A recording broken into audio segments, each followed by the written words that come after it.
एक video play करना चाहती हूँ।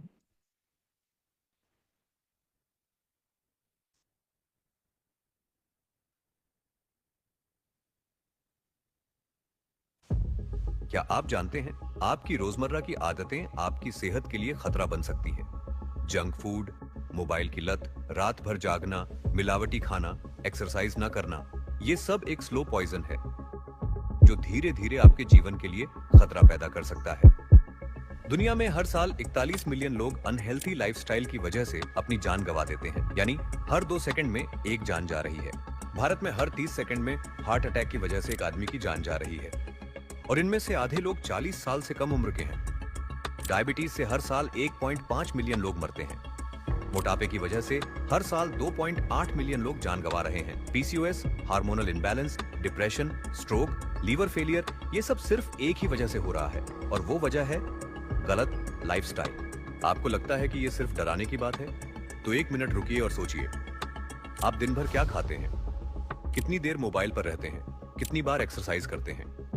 आजकल यही बातें चलती है, क्या खाना है, कहाँ खाना है, खाने में कोई रोक टोक नहीं है। मोटापा एक धीरे धीरे मारने वाला जहर है। अगर आपका वजन ज्यादा है तो हार्ट अटैक का खतरा 80% तक बढ़ सकता है। मोबाइल और रील्स की लत नया डिजिटल जहर है।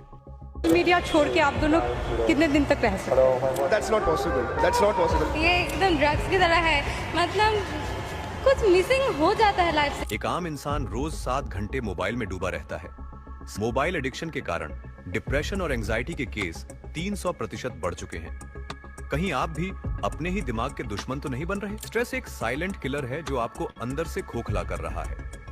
काम का दबाव, रिश्तों की परेशानियां, पैसों की चिंता, ये सिर्फ दिमाग ही नहीं बल्कि आपकी सेहत पर भी भारी पड़ते हैं। स्ट्रेस आज हार्ट अटैक और स्ट्रोक का बड़ा कारण बन चुका है। 7 घंटे से कम सोने वालों में हार्ट अटैक का खतरा 50% तक बढ़ जाता है और जो सिर्फ 4 से 5 घंटे सो रहे हैं वे 10 साल जल्दी बूढ़े हो सकते हैं। महिलाओं में पीसीओडी पीसीओएस के मामले तेजी से बढ़ रहे हैं। पिछले 10 सालों में ये मामले दोगुने हो चुके हैं और 60% महिलाएं बिना जाने ही डायबिटीज और हार्मोनल इम्बैलेंस से जूझ रही हैं। हर 5 में से एक लड़की पीसीओडी की शिकार है, जिससे वजन बढ़ना, बाल झड़ना और प्रेगनेंसी से जुड़ी परेशानियां हो सकती हैं। सोचिए, अस्पतालों की संख्या क्यों बढ़ रही है? 20 से 30 साल पहले high BP, diabetes, heart attack और घुटनों के दर्द जैसे मामले कम थे, लेकिन अब बीमारियां बेकाबू हैं और मेडिकल इंडस्ट्री फल फूल रही है।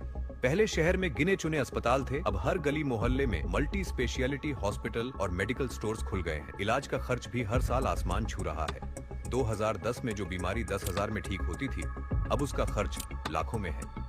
हॉस्पिटल जरूरत के लिए होते थे, अब ये एक बिजनेस बन चुके हैं।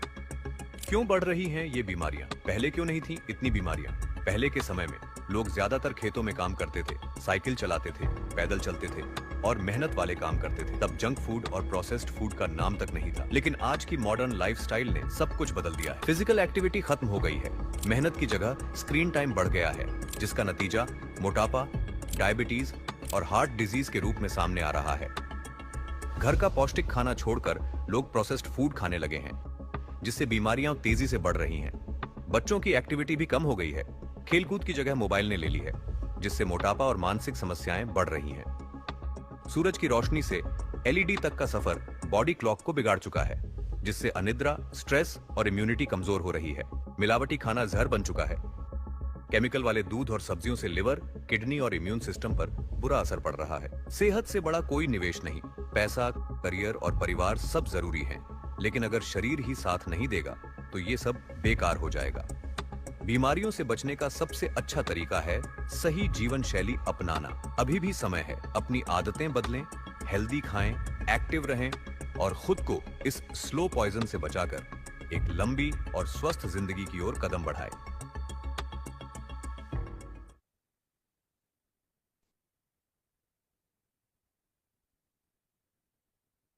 इसमें से हमने जितने भी दृश्य देखे साथियों इस वीडियो में, कुछ दृश्य काफी डरावने थे, भयावह थे, पीड़ादायक भी थे। हमारे ही परिवार में या हमारे कोई नोन में हमने ऐसे केसेस को जरूर देखा होगा। हार्ट अटैक के केसेस और ना चाहे अनचाही बीमारियों के केसेस दिन ब दिन बढ़ते जा रहे हैं। इस वीडियो को देखने से हम सब डर तो गए हैं, लेकिन अब क्या करें? डर के रह सकते हैं क्या? डरने से तो कुछ नहीं होने वाला। इसीलिए आज इस पूरे हम सेशन में बहुत कुछ जानने वाले हैं, जो कि हमें एक मार्गदर्शन देगा, एक रास्ता देगा कि कैसे हम आगे अच्छे से चल सकते हैं, क्या क्या बदलाव ला सकते हैं। और अगर कुछ बदलाव लाने के साथ साथ हम अपने जीवन को बेटर कर सकते हैं, स्वस्थ बना सकते हैं, तो मैं तो वो बदलाव लाऊंगी और मैं उम्मीद करती हूँ कि आप भी वो बदलाव लाएंगे। तो आज हम ऐसी ही एक वीडियो के बारे में और मैं आपको शेयर कर रही हूं, ताकि उस वीडियो से हम कुछ और चीजों को सीखें और समझें।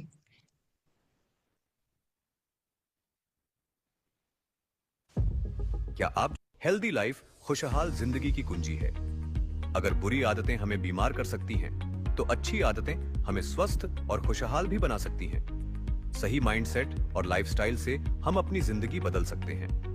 शरीर को स्वस्थ रखना सिर्फ एक आदत नहीं, बल्कि एक संकल्प होना चाहिए, जिससे न केवल हम बीमारियों से बच सकते हैं, बल्कि जीवन को पूरी ऊर्जा और उत्साह के साथ जी सकते हैं। सुबह की शुरुआत जैसे होगी, दिन वैसा ही बीतेगा। उठते ही 1-2 गिलास गुनगुना पानी के साथ प्राकृतिक रस का सेवन करें और 30 मिनट एक्सरसाइज या योग करें। इससे शरीर एक्टिव रहेगा, मेटाबॉलिज्म तेज होगा और दिन भर ऊर्जा बनी रहेगी। योग न केवल शरीर को लचीला और मजबूत बनाता है, बल्कि मन को भी शांत रखता है। सही दिनचर्या अपनाने से मानसिक और शारीरिक स्वास्थ्य संतुलित रहता है। नाश्ते में चाय या जंक फूड की जगह नारियल पानी या ताजे फल लें, ताकि शरीर को सही पोषण मिले और दिन की अच्छी शुरुआत हो। जो हम खाते हैं वही हमारी सेहत बनाता है। हमारे खाने में कितना प्रोटीन, कितनी कैलोरी और कितनी विटामिन हैं, इसका थोड़ा अंदाजा रखना जरूरी है। ऐसा नहीं है कि हर चीज को नापने या नोट करने की जरूरत है, लेकिन इतना जरूर ध्यान देना चाहिए कि हम जो खा रहे हैं वह हमारे शरीर के लिए सही है या नहीं। ये हमारी आदत में आना चाहिए। हर किसी की लाइफस्टाइल अलग होती है, इसलिए डायबिटीज, मोटापा व अन्य बीमारियों के अनुसार खान-पान बदलना जरूरी है। घर का बना संतुलित आहार, जिसमें दाल, सब्जियां, दही और रोटी शामिल हो, सेहत के लिए फायदेमंद है।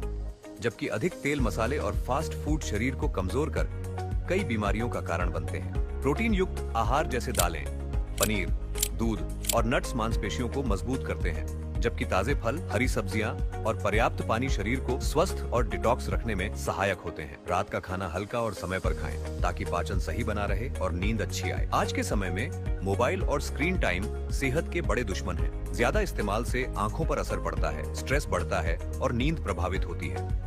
खाने, सोने से पहले और परिवार संग समय बिताते हुए नो फोन जोन बनाएं। सोने से 1 घंटा पहले फोन छोड़ें, इससे नींद अच्छी होगी और अगला दिन तरोताजा रहेगा। स्ट्रेस हर बीमारी की जड़ है, लेकिन इसे कंट्रोल करना आसान है।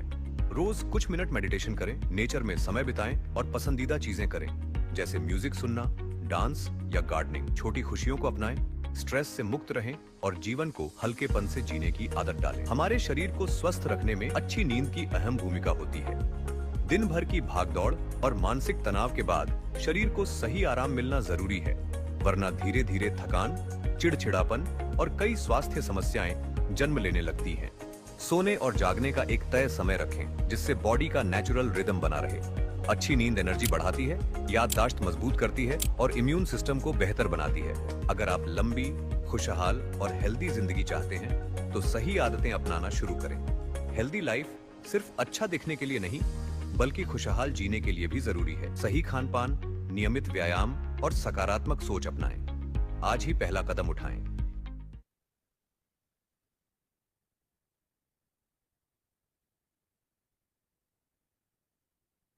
तो मैं उम्मीद करती हूँ ये वीडियो काफी अच्छी लगी होगी आपको। एक उम्मीद देती है ये वीडियो कि अगर हम अभी भी थोड़ा सा अपनी सेहत को लेते हुए, अपने स्वास्थ्य को लेते हुए उतना सीरियस नहीं है, तो थोड़ा सा सीरियसनेस अब लाना जरूरी है। इस वीडियो से हमें एक दृष्टिकोण मिला है कि कैसे हम अपना, अपने परिवार को हम स्वस्थ रख सकते हैं, और क्यों जरूरी है कि आने वाले कल को स्वस्थ बनाने के लिए आज से ही वो छोटे छोटे बदलाव हम खुद में लाएं, अपने परिवार वालों को भी उसके बारे में बताते हुए इस बदलाव में शामिल करें। साथियों, अब मैं उन्हें आमंत्रित करना चाहती हूं जिनका सपना है कि एक ऐसा भारत बने जो कि स्वस्थ हो, रोग मुक्त हो। वह लाखों के जीवन को बेहतर बनाने के लिए निरंतर सोचते हैं और उसी दिशा में ही वो काम करते रहते हैं। आपकी तालियों की गूंज के साथ हमारे बीच में परम आदरणीय टीसी छाबड़ा सर को मैं आमंत्रित करना चाहती हूँ। सर, आप हमारे बीच में आए और हमारा मार्गदर्शन करें। धन्यवाद सर, प्लीज सर कम। बहुत बहुत धन्यवाद सविता। और सभी साथियों का, सभी मेहमानों का मैं बहुत बहुत धन्यवाद अदा करता हूँ कि आज एक ऐसा अवसर आप सब साथियों ने प्रदान किया है, जिसके माध्यम से एक जो मन में सपना है कि एक रोग मुक्त भारत पे कुछ काम किया जाए, उसका माध्यम आप है। इसलिए आपको बहुत बहुत धन्यवाद। मैं जानता हूं आप सभी ये सुनने के लिए बेताब है कि आखिर इस डायबिटीज जैसी व्यापक समस्या से हम कैसे छुटकारा पा सकते हैं। आपको ऐसा स्मार्ट सा सॉल्यूशन कुछ चाह रहे होंगे कि बस कुछ ऐसा मिल जाए और 2 मिनट में काम हो जाए। हो सकता है, लेकिन काम तरीके से ही होगा, क्योंकि गलत तरीके से तो गलत ही काम हो सकते हैं, सही काम तो सही तरीके से हो सकते हैं। ये एक ऐसा विचार क्यों आया, थोड़ा सा मैं इसकी भूमिका बता देता हूँ आपको। काफी दिनों से स्वास्थ्य पर हम काम कर रहे हैं और कुछ ऐसे समाधान हमें मिले जिसके माध्यम से इसे रिवर्स किया जा सकता है, डायबिटीज को रिवर्स किया जा सकता है। तो ऐसे काफी परिणाम मिल गए, पर इतना जल्दी यकीन नहीं हुआ, या यकीन क्योंकि इतने बड़े कार्य को करने के लिए पूरा यकीन होना बहुत जरूरी है। तो हमने अलग अलग तरह से एक्सपेरिमेंट किए, जो क्लिनिकल जो ट्रायल होते हैं ऑफिशियल, वहाँ ट्रायल कराए गए। फिर हमने कुछ व्यक्तिगत तौर पे कुछ साथियों के साथ ट्रायल किए। फिर उसके बाद मैंने खुद कुछ व्यक्तियों को वो सब काम, वो तरीके अपना कर प्रयोग किए। तो हर बार सफलता मिली, और इतनी अच्छी सफलता मिली कि उनके सबके फीडबैक ये थे कि डायबिटीज का तो कंट्रोल हुआ ही है, लेकिन जीवन जीने में बहुत मजा आने लग गया, मुझे बहुत अच्छा फीलिंग आ रहा है। तो उसके बाद जब पूरा विश्वास हो गया, तो फिर ये विचार जो था कि ये इस पे कुछ क्रांतिकारी काम किया जाए, कुछ बड़े स्तर पर काम किया जाए। जब ये हो सकता है तो आप खुद बताइए, क्या इंसान से रुक पाना पॉसिबल है? कि जब ये चीज सामने है, जहां हम इंडिया को कैपिटल ऑफ वर्ल्ड बोल रहे हैं डायबिटीज की, या 10 करोड़ के आसपास डायबिटिक से जो ग्रसित लोग रहते हैं, और इससे ज्यादा जो है प्री डायबिटिक कंडीशन में जो आगे पीछे उस स्थिति में आने की तैयारी में है, और अब जिस गति से ये बढ़ रहा है, तो इतने बड़े स्तर पर कोई चीज हो रही है और हमारे पास समाधान हो, तो आपका दिल क्या कहेगा? डेफिनेटली हमारा दिल यही कहेगा कि नहीं, इस समाधान को व्यापक तौर पे फैलाना चाहिए और इस बढ़ती हुई समस्या से हमें निजात पाना चाहिए। उसी सिलसिले में ये विचार आया, और एक कार्यशाला 3 दिन की जो है प्रारंभ की गई है, ताकि आपको उस विषय पे ठीक से जानकारी दी जा सके। तो मैं कुछ स्क्रीन शेयर करके अपनी बात को रखना चाहूंगा।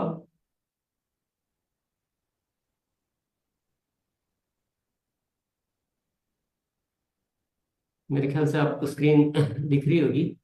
स्वास्थ्य क्रांति अभियान,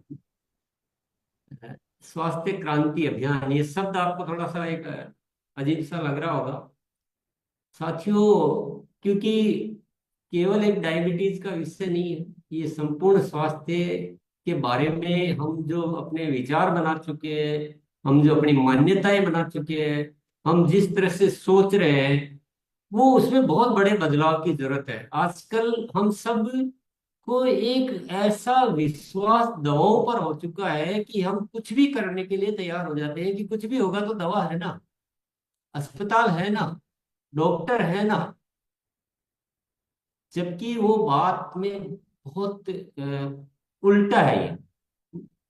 हम कोई सुधार किए बिना हम चाहते हैं कि कुछ भी होगा तो अस्पताल में चले जाएंगे। तो इतने बड़े बड़े अस्पताल खुले हुए हैं, छोटे से इलाज नहीं होगा तो बड़े में चले जाएंगे। साथियों नहीं, ये स्वस्थ रहने का तरीका नहीं, ये सोच नहीं है, ये मान्यताएं हम गलत बना चुके हैं, और हम कुछ अपने भीतर बदलाव किए बिना गलत सलत तरीकों से मतलब को जीते हुए हम सोचते हैं कि हम कुछ न कुछ समाधान ऐसे कर लेंगे दवाओं के, माध्यम से, ये हमारी मान्यता बहुत ज्यादा खतरनाक है। ये कुछ होने वाला नहीं है जैसा हम सोच रहे हैं कि हमें ऐसे समाधान मिल जाएगा। और अभी जब स्वास्थ्य की बात की जाती है, तो चाहे वो किसी भी स्तर पर हो, सामाजिक सरकारी संस्थाएं, तो वो क्या बात करते हैं कि चलो यहाँ पर अस्पताल की कमी है, यहाँ अस्पताल और खोल देते हैं। छोटे छोटे शहरों में कैंसर के जैसे खतरनाक खतरनाक बीमारियों के अस्पताल खुलने लग गए, क्योंकि बोले हमको लोगों की सेवा करनी है, हमको लोगों को सर्विस देनी है, तो और अस्पताल खोल देते हैं। फिर कौन सोचेगा, मुझे बताइए कि ये बीमारी से मुक्त कैसे हो गए? फिर क्या और अस्पताल खोले जाएंगे?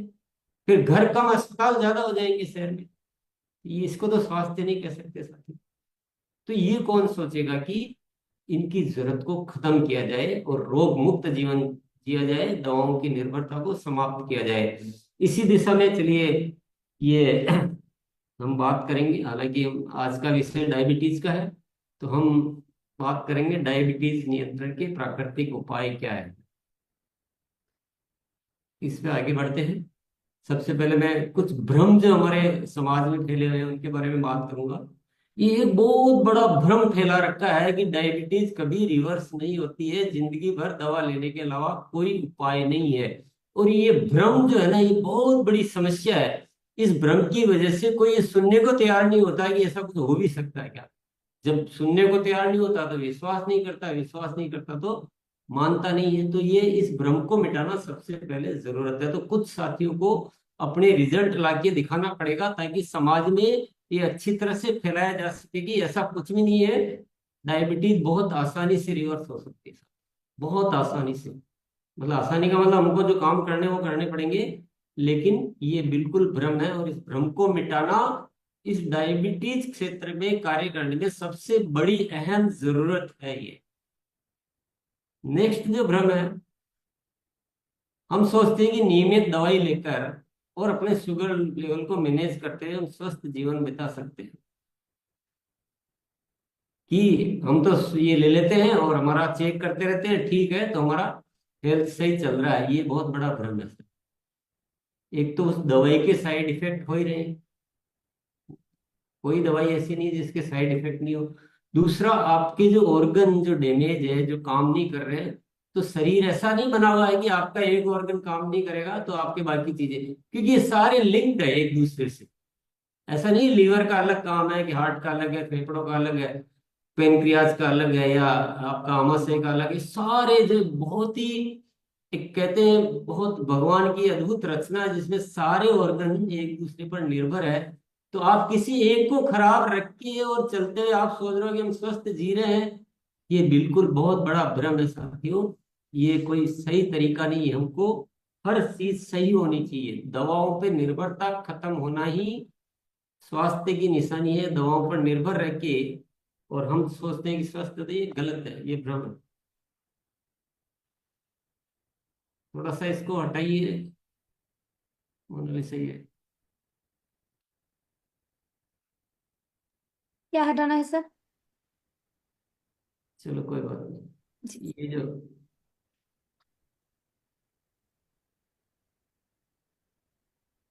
तीसरा भ्रम है, कुछ अस्पताल में महंगा इलाज कराए बिना हम स्वस्थ नहीं रह सकते। कि हमारे पास बहुत बड़े डॉक्टर है हमारे शहर में, तो हमारे तो बहुत बड़े बड़े अस्पताल है, यहाँ ठीक नहीं होंगे तो वहाँ चले जाएंगे, वहाँ ठीक नहीं होंगे तो वहाँ चले जाएंगे। यही स्वास्थ्य की निशानी है और ऐसे हम स्वस्थ रह सकते हैं, ये भी बहुत बड़ा भ्रम है। स्वस्थ तो वह है जिसे अस्पताल जाने की जरूरत नहीं पड़ती है, जो कभी बीमार नहीं होता है, जो भी है अपने प्राकृतिक तरीकों से स्वस्थ रहता है, मस्त रहता है, जैसा कि हमने भी वीडियो में देखा था। तो ये तो हो गए कुछ भ्रम। आप सोच रहे होंगे कि यार हमें तो तरीका बताओ, तो मैं वही थोड़ा सा, ये सारी चीजें भी बहुत जरूरी साथियों, थोड़ा सा डिस्कशन आपके साथ करेंगे। डायबिटीज की बीमारी कई बीमारियों का प्रवेश द्वार है, ये कुछ फैक्ट्स है, तथ्य, सही तथ्य। डायबिटीज अकेले नहीं आती, ये ध्यान रखना। ये दूल्हा है जो बहुत सारे बाराती लेके आती है साथ में। हाँ, वो है कि कोई आज दिखेगा, कोई कल दिखेगा, कोई परसों दिखेगा, लेकिन इसके द्वारा जो हार्ट का जो इश्यू है, जो जो हार्ट की संभावनाएं बहुत बढ़ जाती है, हार्ट खराब होने की। अल्जाइमर्स डिजीज, इसकी संभावनाएं बढ़ जाती, eye damage, kidney damage, skin colour, और फुट डैमेज, नर्व डैमेज, ऐसी अनेक व्याधियां, ये डायबिटीज के आगे के चरण है। ये अगर डायबिटीज को आप प्राकृतिक तरीके से रिवर्स नहीं करते और जैसे तैसे मैनेज करके और चलाते रहते हैं और आपकी डोज भी बढ़ती रहती है, तो साथियों ये समझ लीजिए कि आप का क्या मतलब संभावनाएं बन रही है। मैं ज्यादा इस बारे में बोलना नहीं चाहूंगा, पर ये थोड़ा सा होश में आने की हमें जरूरत है। अगर हमें अच्छा जीवन जीना है तो सावचेत होना चाहिए। दूसरा तथ्य है कि यदि आप प्राकृतिक तरीके से डायबिटीज को नियंत्रित करते हैं तो आप संपूर्ण स्वास्थ्य लाभ प्राप्त करते हैं। कभी आपने एलोपैथी की दवा लेने गए हो, डॉक्टर के पास गए हो और उससे डॉक्टर से पूछा कि ये दवा लेने से डॉक्टर साहब मैं जिस चीज के लिए इलाज कराने आया हूँ वो तो ठीक हो जाएगा, पर इससे कुछ और भी ठीक होगा क्या? डॉक्टर बोले "आप पागल हो गया, पेट दुख रहा है तो पेट की दवाई मिलेगी, इससे सिर थोड़ी ठीक होगा"। तो एलोपैथी में हमने कभी ऐसा सुना नहीं है। अपन बोलते मेरा दर्द हो रहा है, डॉक्टर बोलेगा ये पेन किलर ले लो। अगर आप पूछ लिया कि पेन किलर लेने से मेरे किडनी पे तो असर नहीं होगा, तो डॉक्टर क्या बोलेगा? तो किडनी पे असर होगा तो किडनी की भी दवाई है हमारे पास, चिंता क्यों करते हैं? बोले किडनी के बाद मेरा फिर क्या होगा? जो होगा सबकी दवाई है, और 10 दवाइयां मैं पहले लिख के दे देता हूँ पर्चे पर कि अगर पेट दुखे तो ये ले लेना, दस्त हो तो ये ले लेना, एसिडिटी हो तो ये ले लेना, सिर दर्द हो तो ये ले लेना, पर मेरे पास ज्यादा बकवास मत कर। पर सबसे बड़ा सत्य क्या है और तथ्य क्या है कि अगर प्राकृतिक तरीके से आप डायबिटीज को नियंत्रित करते हैं तो आपकी डायबिटीज ही रिवर्स नहीं होगी, बल्कि आप पूरा शरीर आपका स्वस्थ होगा। आपको जाने अनजाने जो आपको आज पता नहीं वो भी ठीक होगी, जो पता है वो भी ठीक होगी। आप डायबिटीज का इलाज करेंगे प्राकृतिक तरीके से तो आपका मोटापा भी कम होगा, आपको कब्जी है वो भी ठीक हो जाएगी, आपका कमर दर्द वो भी ठीक हो जाएगा, पीसीओडी भी ठीक हो जाएगा, हार्ट प्रॉब्लम, ब्लड प्रेशर, सारी अल्जाइमर सब कुछ ठीक होगा। आप तंदुरुस्त रहेंगे, मस्त रहेंगे। तो ये तो करना पड़ेगा, करना चाहिए यार, इसको क्यों छोड़ना। फिर नेक्स्ट जो एक फैक्ट है, डायबिटीज रोग जितना पुराना होगा उतना ही आपके ऑर्गन्स है क्षतिग्रस्त होते जाएंगे।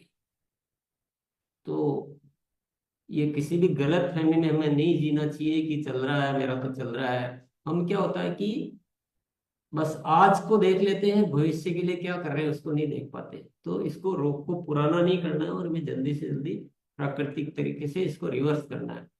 और तथ्य है फार्मास्यूटिकल दवा ऑर्गन्स की क्षमता नहीं सुधारती बल्कि वे केवल लक्षणों को दबाती है। तो ये जो जो फार्मा की जो जितनी भी दवाएं हैं वो हमारी कोई जड़ का इलाज नहीं करते, वो कोई इलाज तो है ही नहीं, वहां केवल लक्षण को, सिम्टम्स को दबाया जाता है। डायबिटीज नियंत्रण के लिए समग्र समाधान, तो इन इन विषयों पर हमें काम करना होगा। इन विषयों पे यहाँ आपको विस्तार से बताया भी जाएगा, जितना भी समय होगा उसमें ठीक ठीक बताया जाएगा। पहला है उपयुक्त भोजन, आपकी डाइट कैसी होनी चाहिए और डायबिटीज के लिए स्पेशली कैसी होनी चाहिए वो भी आपको अच्छी तरह से बताया जाएगा।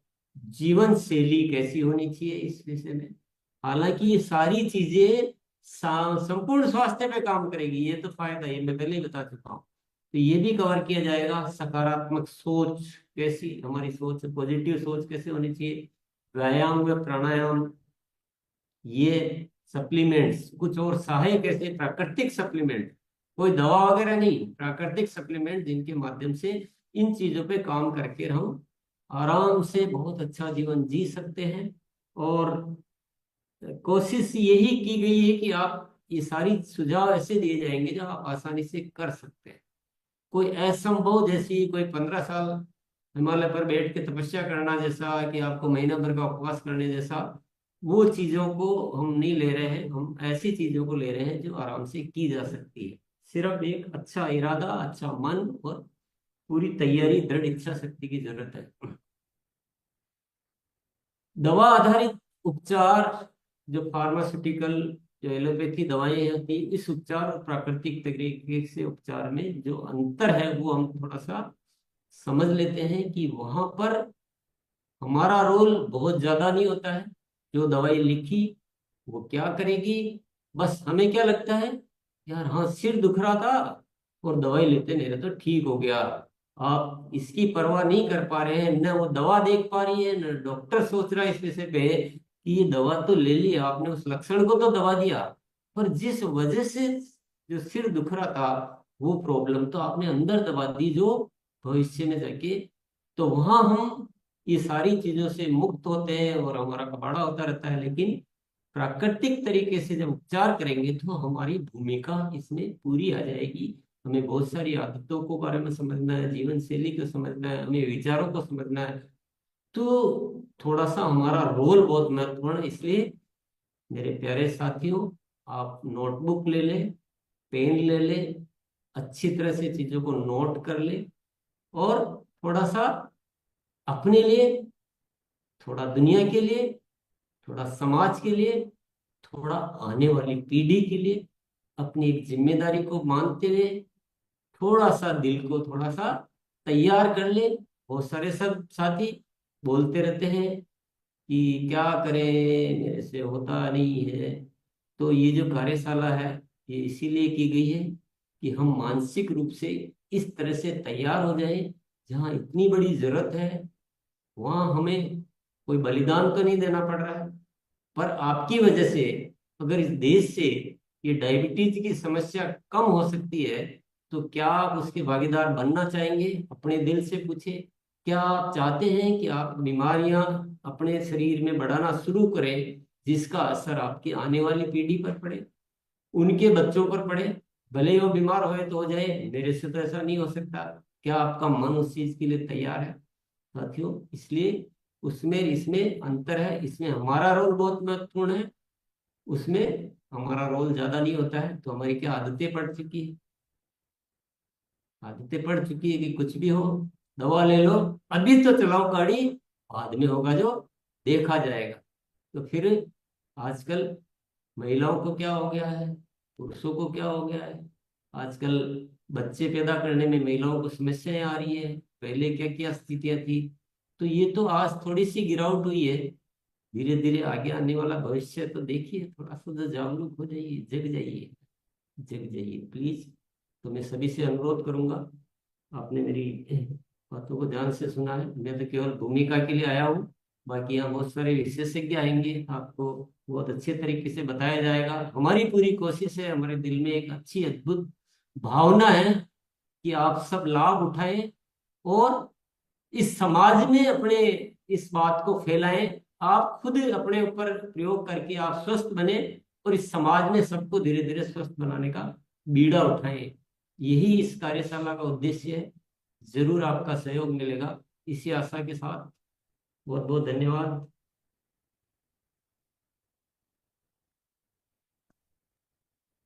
और टू सविता। धन्यवाद सर।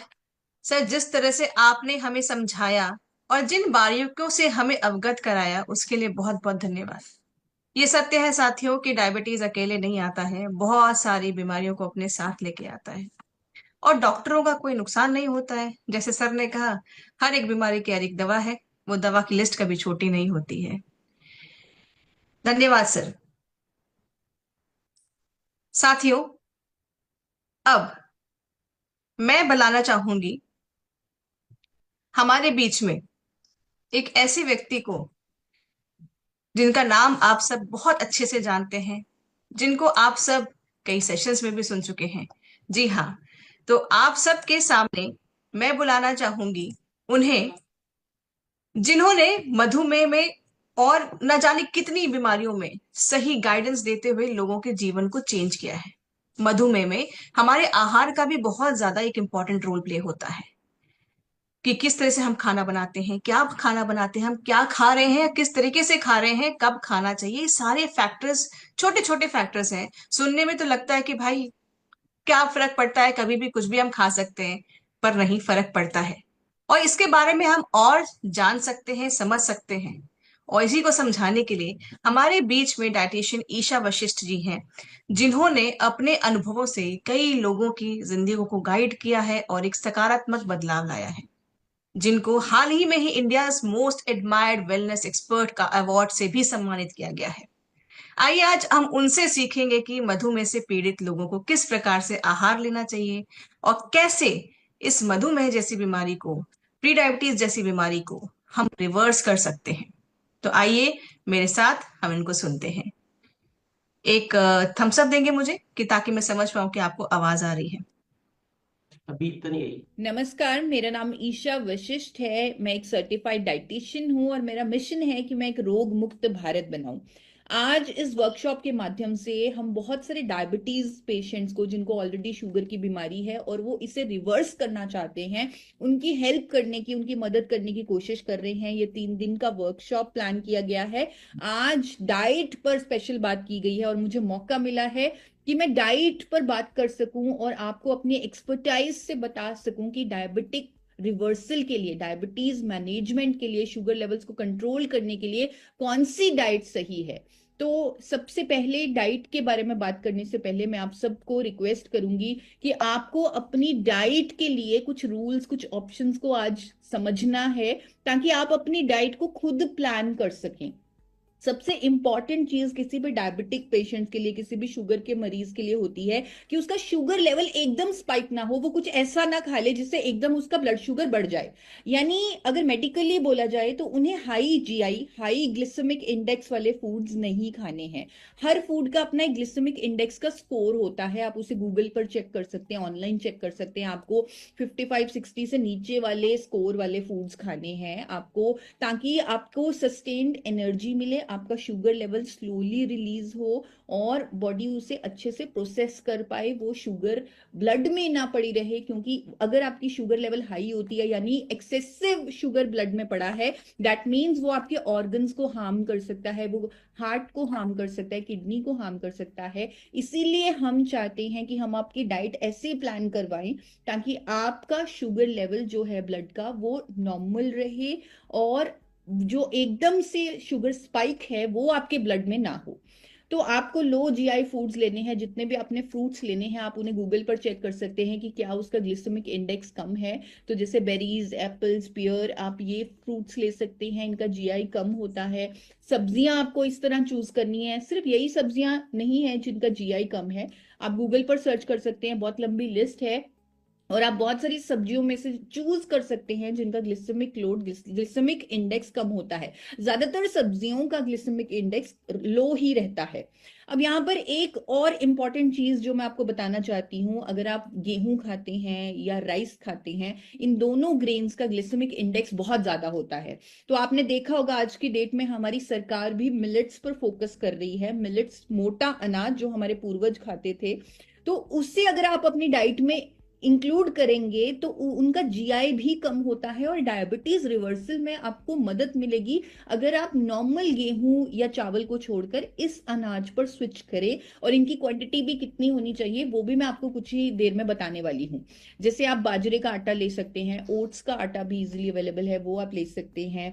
और फॉक्सटेल मिलेट, जिसे कोंदू का आटा बोलते हैं, कंगनी बोलते हैं, आप उसे ले सकते हैं। नट्स में आप वॉलनट्स, अखरोट ले सकते हैं, आलमंड्स, पीनट्स, इनका भी जीआई कम होता है और साथ साथ ये हेल्दी फैट्स भी आपको देते हैं। अब बहुत सारे कुछ ऐसे हमारे किचन में हर्ब्स पड़े हैं जो हमें इस प्रॉब्लम से छुटकारा पाने में मदद कर सकते हैं, लेकिन हम उन्हें कभी नोटिस ही नहीं करते। जिस तरह मेथी दाने, इनका अगर बहुत अच्छा सपोर्ट मिल सकता है हमें अगर हम इसे रेगुलरली लें for controlling our sugar levels. इसी तरह दालचीनी, जो हमें एक मीठे की सेटिस्फेक्शन भी देती है और साथ साथ इसके अपने हेल्थ बेनिफिट्स भी हैं और अगेन ये शुगर लेवल्स को नॉर्मलाइज करने में मदद करती है। इसी तरह एलोवेरा, अगर आपको एलोवेरा जूस मिल सकता है, अगेन वो आपके लिए बहुत अच्छा है। अदरक, अपने आप में इसकी एंटी इंफ्लामेटरी प्रॉपर्टीज, अगेन वो हमें हेल्प करता है, डायबिटीज मैनेजमेंट में सपोर्ट करता है। तो अब आपको सुबह से लेकर शाम तक इन चीजों को कैसे अपनी डाइट में इंक्लूड करना है या क्या क्या आपको खाना है, उसके बारे में अभी मैं आपको डिटेल में जानकारी देने वाली हूँ। आपको अपने दिन की शुरुआत, या जितने भी मेरे पास डायबिटीज के पेशेंट्स आते हैं या हम उनकी थेरेपेटिक डाइट बनाते हैं for diabetes reversal, specially type 2 diabetes में, तो वहां पर सबसे इंपॉर्टेंट होता है उन्हें सुबह सुबह मेथी का पानी पिलाना। तो मैं आप सबसे रिक्वेस्ट करूंगी कि आप हर रोज रात को 1 चम्मच मेथी दाने आप भिगो लीजिए 1 गिलास पानी में, और सुबह उठते ही अपने दिन की शुरुआत उस पानी से कीजिए। आप उस पानी को छान लीजिए, आप फिर वो पानी पीजिए जिसको आपने ओवरनाइट सोक करके रखा था, जिसमें आपने मेथी का एक दानों का 1 चम्मच सोक करके रखा था। तो उस डिटॉक्स वाटर को, उस पानी को आप सुबह सुबह लें। ये आपके शुगर लेवल्स को नॉर्मलाइज करने में मदद करेगा। सेकेंड, हम चाय या कॉफी पीते हैं, उसकी जगह जितने भी साथी जो शुगर के पेशेंट्स हैं और जो अपनी इस बीमारी को रिवर्स करना चाहते हैं, क्योंकि medically it is possible, diabetes reversal संभव है, लेकिन आपको कुछ परिवर्तन करने हैं, कुछ चेंजेस करने हैं। आपने अगर ये वर्कशॉप ज्वाइन की है, अपने आप में ये प्रूफ है कि आप परिवर्तन करने के लिए तैयार हैं। तो एक इंपॉर्टेंट परिवर्तन जो आपको करना है वो है आपको अपनी चाय या कॉफी को चेंज करना एक हर्बल टी से, जिसको मैं जिंजर टी कहती हूँ, जो डायबिटिक पेशेंट्स के लिए बहुत अच्छी है। पानी में थोड़ा सा अदरक उबाल लीजिए, उसमें नींबू निचोड़ दीजिए, थोड़ी सी दालचीनी डाल दीजिए। तो इसे सिप सिप करके जब आप पियेंगे, आपको पीने में बहुत अच्छा भी लगेगा, आपको चाय वाली फीलिंग भी आएगी। और इस तरह आपकी ये जो जिंजर टी है ये आपके शुगर लेवल्स को नॉर्मलाइज करने में भी मददगार होगी। साथ ही अब नाश्ते से पहले आप एक कोई फ्रूट खा लें। फ्रूट में फाइबर रहता है, माइक्रो न्यूट्रिएंट्स रहते हैं, और क्योंकि आपको शुगर की क्रेविंग, आपने नॉर्मल चीनी नहीं खानी, आपने शुगर नहीं खानी, तो आपकी शुगर की क्रेविंग को सेटिस्फाई करने में भी फ्रूट्स मदद करते हैं। अगेन यहाँ पे आपको ध्यान रखना है कि लो ग्लिसेमिक इंडेक्स वाले फूड खाएं। कभी कभी आप पपीता और खजूर भी खा सकते हैं थोड़ी क्वांटिटी में, क्योंकि इनमें माइक्रो न्यूट्रिएंट्स बहुत ज्यादा है। तो अगर आप इन्हें थोड़ी क्वांटिटी में लेते हैं तो ये आपके लिए बेनिफिशियल ही है। तो नाश्ते में एक सीजनल फ्रूट खाएं, उसके बाद नाश्ता लें, प्रॉपर नाश्ता लें। नाश्ते में आपको ध्यान रखना है, बल्कि हर मील में आपको ध्यान रखना है कि आपको प्रोटीन पर्याप्त मात्रा में लेना है। जितने भी डायबिटीज के पेशेंट्स हैं, शुगर के पेशेंट्स हैं, उनके लिए बहुत इंपॉर्टेंट है कि वो राइट क्वांटिटी में प्रोटीन को अपनी डाइट में ऐड करें, साथ ही फाइबर को अपनी डाइट में ऐड करें। ब्रेकफास्ट में सबसे पहले आपको एक न्यूट्रिएंट लेना है, गामा ओरिजिनॉल, जिसके बारे में आपको डिटेल में बताया जाएगा। इट्स अ न्यूट्रास्यूटिकल, ये डाइट का ही पार्ट होना चाहिए। तो आप इसके 1 या 2 कैप्सूल सुबह ले सकते हैं। उसके बाद अब आपको प्रोटीन लेना है अपने ब्रेकफास्ट में। तो आप प्रोटीन के लिए किनुआ और उबले हुए चनों का एक सैलेड बना सकते हैं, जिसमें आप खीरा डाल सकते हैं, टमाटर डाल सकते हैं, जिसे मैं चिकपी किनुआ सैलेड बोलती हूँ, आप वो बना सकते हैं। आप मिलेट्स का उपमा बना सकते हैं, कोई भी मोटा अनाज ले ले और उसका उपमा बनाएं, बहुत टेस्टी बनता है। और उसमें खूब सारी सब्जियां डाल दें और उसे थोड़ा सा पीनट्स डाल के उसे आप सर्व करें, आपको बहुत अच्छा लगेगा वो खाने में। मूंग दाल चिल्ला, अगेन बहुत ही प्रोटीन रिच ब्रेकफास्ट है, आप उसे अपनी डाइट में ऐड करें। आप ओट्स का वेजिटेबल चिल्ला भी बनाकर खा सकते हैं, वो भी अगेन लो जीआई ब्रेकफास्ट है और प्रोटीन होगा उसमें, तो अगेन वो आपके लिए बेनिफिशियल है।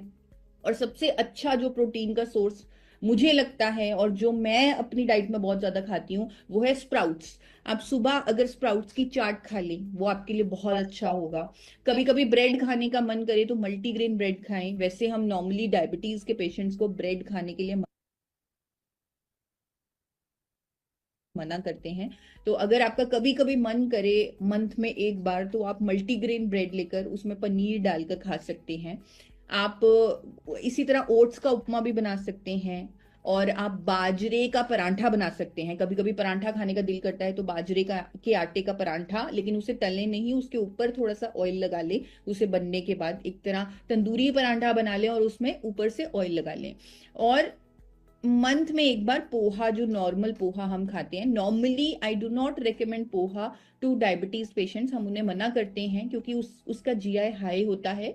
तो लेकिन अगर आपको बहुत ज्यादा मन करता है कि मुझे पोहा खाना है, तो मंथ में 1 बार यानी महीने में 1 बार आप खाएं। लेकिन ज्यादातर आपका जो ब्रेकफास्ट है वो इन चीजों से भरा होना चाहिए, प्रोटीन से भरा होना चाहिए। और स्प्राउट्स अपने आप में सबसे बहुत ही अच्छा सोर्स है प्रोटीन का। अब उसके बाद जब आपने नाश्ता कर लिया, तो डायबिटीज के पेशेंट्स के लिए बहुत जरूरी है कि वो हर 2 या 3 घंटे में खाएं, और थोड़ी मात्रा में खाएं। उन्हें एकदम से अपना पेट नहीं भरना, क्योंकि अगर वो बहुत ज्यादा ओवर ईट कर लेंगे तो उनका शुगर स्पाइक हो जाएगा, शुगर लेवल बढ़ जाएगा, विच जो हमें नहीं करना। तो इसीलिए मैंने जो आपको डाइट प्लान जो मैं आपको दिखा रही हूँ, समझा रही हूँ, उसमें एवरी 3 आवर आपको कुछ खाने को दिया जा रहा है। जिस तरह मिड मॉर्निंग स्नैक में, यानी नाश्ते और लंच से पहले बीच का जो टाइम होता है, उसके अंदर आपको 1 मुट्ठी आप आलमंड्स या वॉलनट्स ले सकते हैं, और या फिर आप, अब ये सब कुछ नहीं खाना, या फिर आप छाछ ले सकते हैं जिसमें थोड़ा सा जीरा डाल सकते हैं, काली मिर्च डाल सकते हैं। और अगर आपने नाश्ते में स्प्राउट्स चाट नहीं खाया तो आप इस टाइम भी खा सकते हैं स्प्राउट्स की चाट, जिसमें आप नींबू डाल सकते हैं, ब्लैक सॉल्ट डाल सकते हैं, पिंक सॉल्ट डाल सकते हैं। बहुत इंपॉर्टेंट चीज ये है कि आपको अपने मिड मॉर्निंग स्नैक में बिस्किट, नमकीन या कुछ भी पैक थिंग नहीं लेनी, क्योंकि अगेन ये आपको हार्म करेगी, आपकी डायबिटीज रिवर्सल की जर्नी मुश्किल बना देंगी। अगर आप बिस्किट्स या नमकीन इस टाइम लेंगे तो आपको नहीं लेना है, आपको हेल्दी फूड लेना है। हो सके तो आप स्प्राउट्स लीजिए, नट्स लीजिए, आप छाछ, लस्सी ले सकते हैं। अब लंच से पहले आपको रूल बना लेना है कि मुझे 1 प्लेट सैलेड खाना ही खाना है अपने लंच से पहले। तो आप लंच से पहले 1 प्लेट सैलेड जरूर खाएं। मुझे कोई डायबिटीज की प्रॉब्लम नहीं है, लेकिन फिर भी मैं अपने लंच से पहले 1 प्लेट सैलेड जरूर खाती हूँ, जिसमें खीरा होता है, टमाटर होता है, मूली होता है। तो आप भी अपने लंच से पहले 1 प्लेट सैलेड लें, आपको एडिक्वेट फाइबर मिलेगा, माइक्रो न्यूट्रिएंट्स मिलेंगे, वाटर मिलेगा।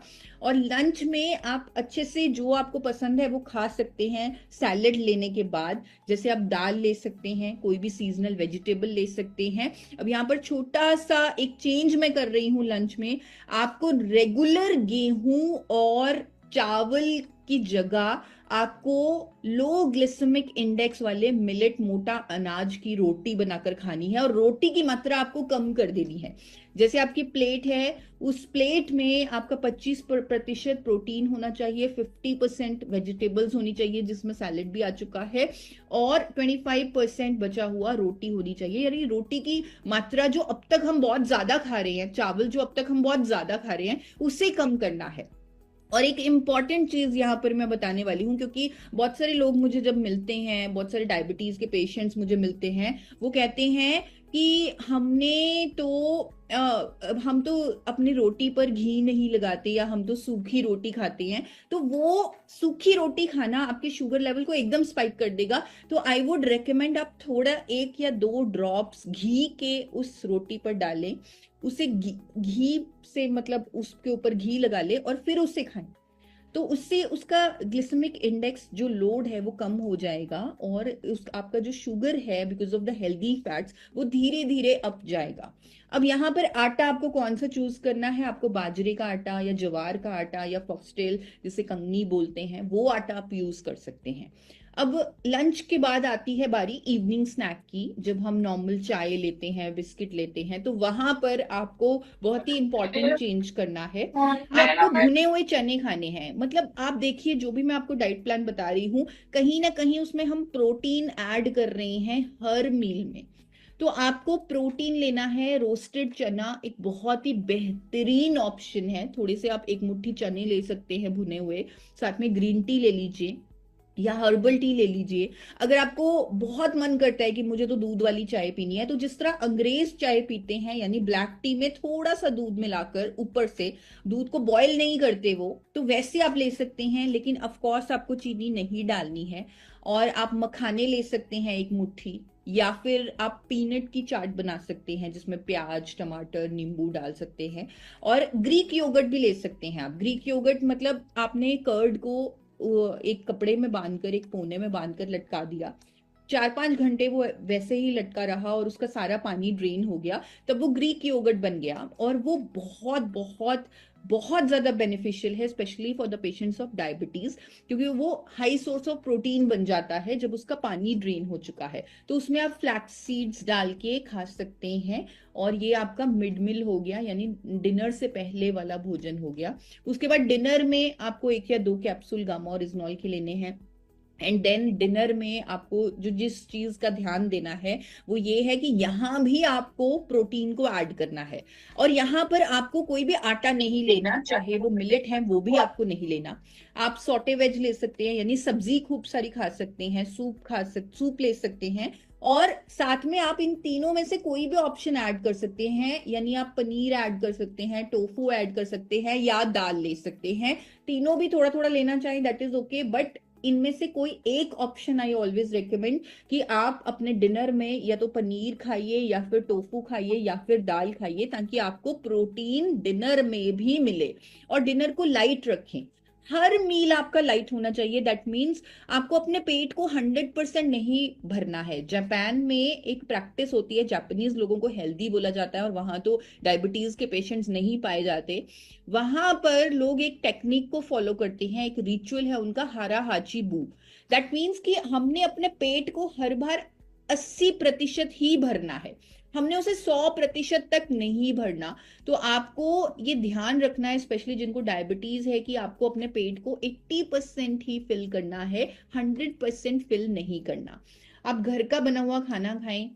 एंड आई रिकमेंड कि आप अपने खाने को physically refined rice bran oil में बनाएं, जो ट्रांस फैट फ्री हो, जो यूरोपियन स्टैंडर्ड्स को मीट करता हो। और एक और इम्पॉर्टेंट चीज जो आपकी डाइट का हिस्सा होनी चाहिए, जो हाल ही में इंडिया में लॉन्च की गई है, विच इज त्रिकारा मधु संयम रस। अब यहाँ पर मैंने इसकी फॉर्मुलेशन को स्टडी किया, इसके क्लिनिकल ट्रायल्स को स्टडी किया, तो मुझे समझ में आया कि इसमें आयुर्वेद से जो ज्ञान लिया गया है और उसकी एक बेहतरीन फॉर्मुलेशन बनाई गई है बहुत सारे इंग्रेडिएंट्स को डालकर। जिस तरह मैंने आपको मेथी खाने को कहा, एलोवेरा खाने को कहा, इवन करेला का बहुत अच्छा रोल है, जामुन अगेन हेल्प करता है डायबिटीज पेशेंट्स को, लेकिन ये सब कुछ लेना आपके लिए पॉसिबल नहीं है। तो एक बहुत अच्छा एक रेडीमेड सोल्यूशन हमें मिल गया मधु संयम रस के नाम से, जिसे हम 30 ml दिन में 2 बार गुनगुने पानी में ले सकते हैं। अगेन इसे कवर किया जाएगा अच्छे से। और ये जो आपका डाइट प्लान है, ये आपको हमेशा नोट रखना है, ध्यान रखना है और इसे फॉलो करना है। एटलीस्ट 3 महीने के लिए आपको इसे फॉलो करना है और साथ साथ अपने शुगर लेवल्स को मॉनिटर करते रहना है। जब जब आप ये सारे लाइफस्टाइल चेंजेस अपने डाइट में, अपने लाइफस्टाइल में ऐड करेंगे, तब हो सकता है जो आप शुगर की मेडिसिन ले रहे हैं, आपको उनकी मेडिसिन की डोजेजेस को कम करना पड़े। क्योंकि जब गामा ओरिजिनॉल भी अपना काम करेगा, मधु संयम रस भी अपना काम करेगा, डाइट प्लान अपना काम करेगा, तो आपको अपनी शुगर की जो दवाइयां हैं उनके डोजेजेस को कम करना ही पड़ेगा। तो इसके लिए बहुत जरूरी है कि आप अपने डॉक्टर के संपर्क में रहें और आप अपने शुगर लेवल्स को मॉनिटर करते रहें, आप अपने शुगर लेवल्स को चेक करते रहें। साथ साथ लाइफस्टाइल में बहुत जरूरी है कि 2 से 2.5 लीटर कम से कम आप पानी भी पिएं। दूध की जगह, क्योंकि दूध में भी शुगर होता है, लैक्टोस, जो हमारे ब्लड शुगर लेवल को एकदम स्पाइक कर देगा, तो we need to use curd. हम दही ले सकते हैं, छाछ ले सकते हैं दूध की जगह। हमने नॉर्मल चीनी नहीं लेनी है तो हम नेचुरल स्वीटनर ले सकते हैं, कभी कभार हो सकता है तो अवॉइड करें तो ज्यादा अच्छा है। लेकिन स्टीविया भी एक नेचुरल स्वीटनर है, जो हम अपने जितने भी हमारे पास डायबिटीज के क्लाइंट्स आते हैं जो बहुत मीठा खाने के एडिक्ट हैं, तो हम उन्हें एक plant based natural sweetener stevia recommend कर देते हैं, जो मीठा होता है, जो उनको हेल्प करता है उनकी शुगर क्रेविंग्स को सबसाइड करने में। अगेन आपको ये बाहर का तला भुना खाना नहीं खाना है, प्रोसेस फूड नहीं खाना है। थैंक यू सो मच, मुझे इतने इत्मीनान से सुनने के लिए आप सबका बहुत बहुत धन्यवाद। आई होप ये इंफॉर्मेशन आपको काम में आएगी और आप इसे अप्लाई करके अपने जीवन में एक बहुत बड़ा चेंज पाएंगे। Thank you.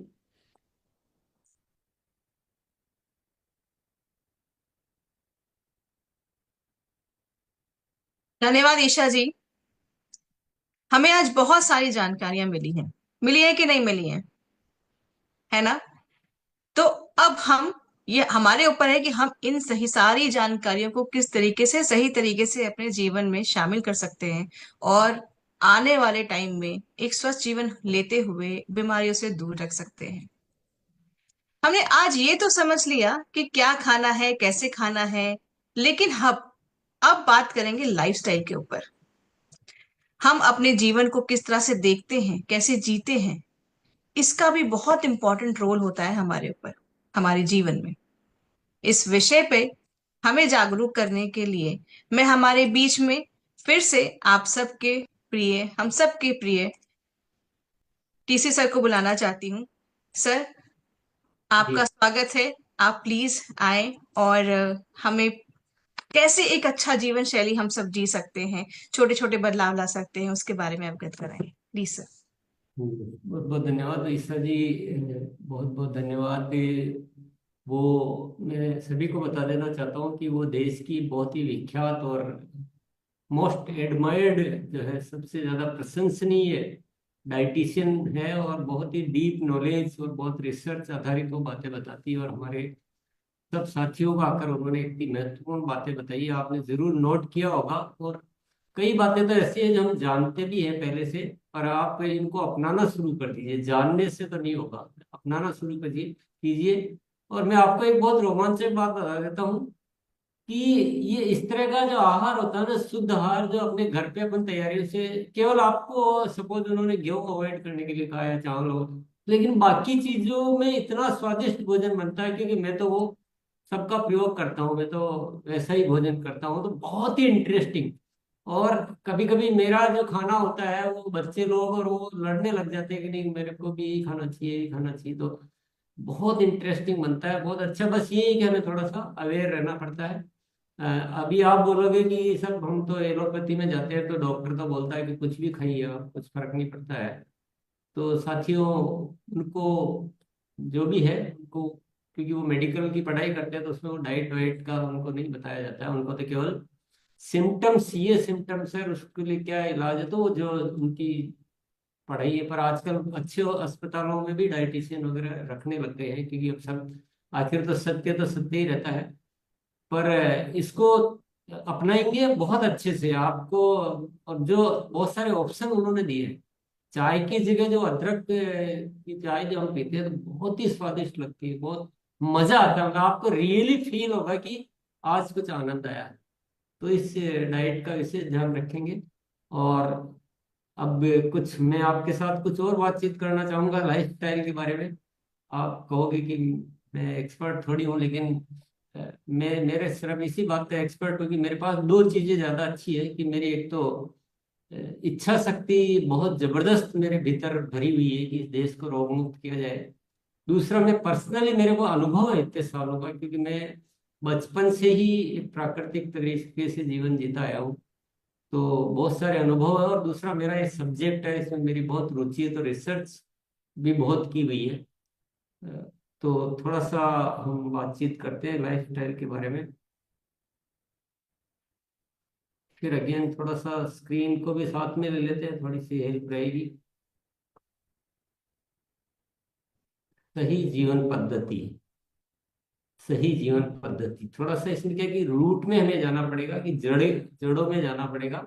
हम क्या है, बहुत सारी ऐसी जीवन की परंपराएं और बहुत सी ऐसी मान्यताएं अपना चुके हैं जो हमारे लिए ठीक नहीं है।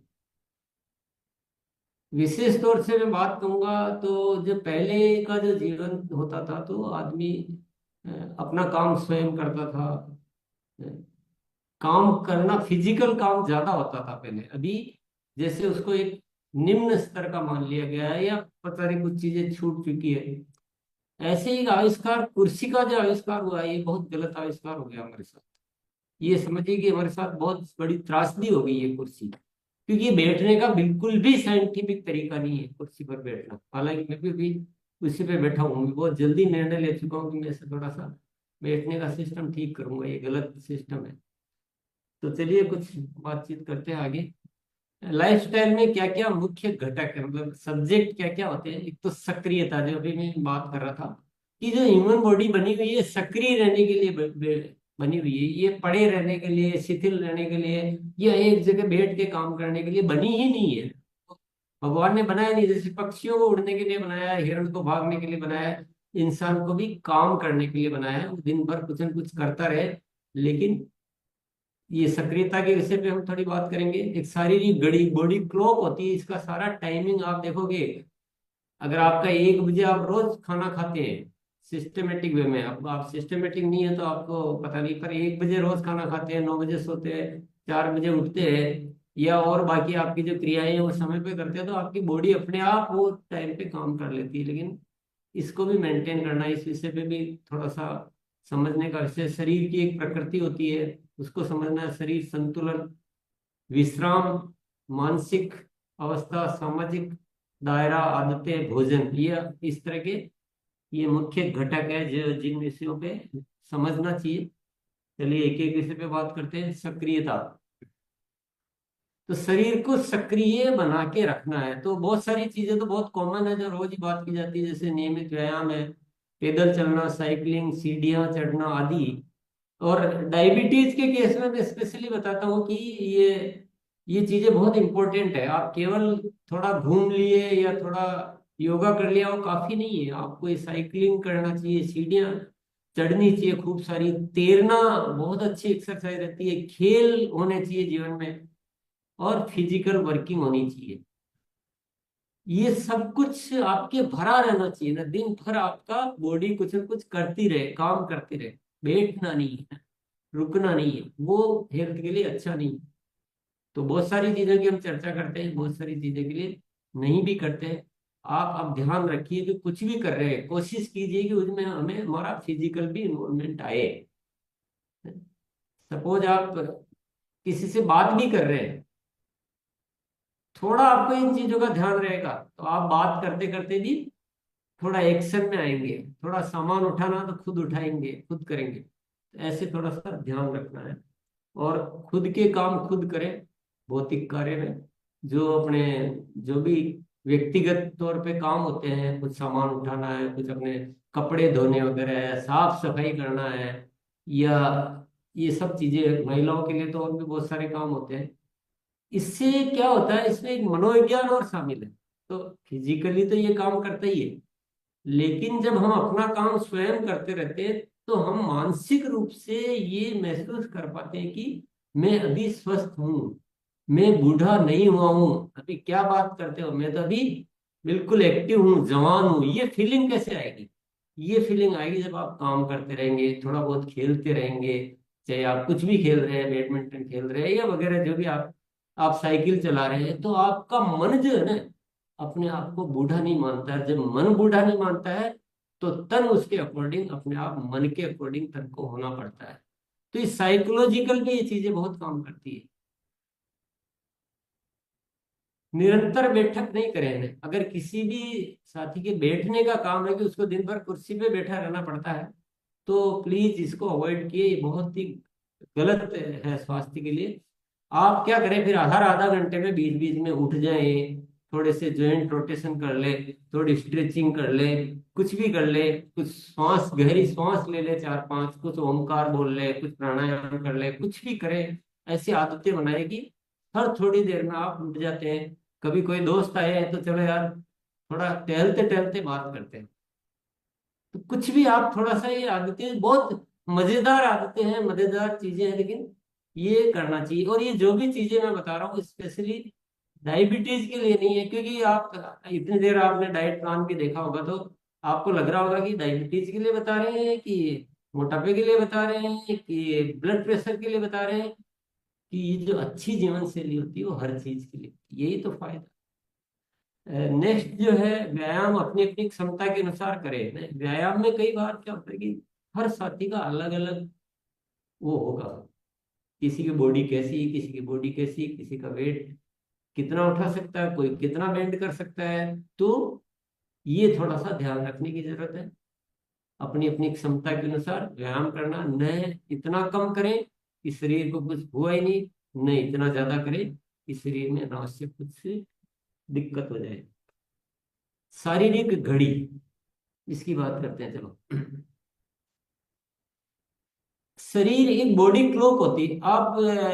आप पशु पक्षियों को देखिए ना, उनका बिल्कुल फिक्स टाइम रहता है।